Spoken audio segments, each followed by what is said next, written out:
হবে, সেখানে ফিলিস্তিনিদের অধিকার কায়েম করতে হবে, এগুলো আমরা মেনে নিই। আর নারী কমিশনের কথা আগে বলেছি, এটা আমাদের প্রধান দাবি। এই নারী কমিশন এই যে নারী কমিশন এই তাদের প্রস্তাব পেশ করছি, প্রস্তাবগুলো আমরা প্রত্যাহার করছি। কিছু ভালো দিক অবশ্যই আছে, কিন্তু ভালো দিক খারাপ দিকে তো বেশি, যে ভালো দিকে কোনো লাভ নেই।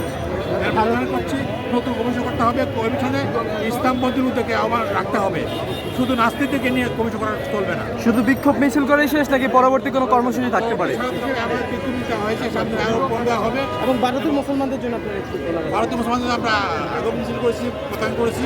ভারতীয় মুসলমানদের আইনটা বন্ধ করতে হবে, প্রত্যাহার করতে হবে, তোলা হবে, বাতিল করতে হবে। এবং আমরা চাই যে মোদী যে কাজ শুরু করেছে, শুধু ভারত নয়, সারা উপমহাদেশে অশান্তি সামাজিক দাঙ্গা তৈরি হয়ে যাবে, এটা বন্ধ করা দরকার। এই জন্য স্বার্থে, সমাজের স্বার্থে এটা বন্ধ করা প্রয়োজন। ওকে, ধন্যবাদ আপনাদের। এটা নিয়ে কি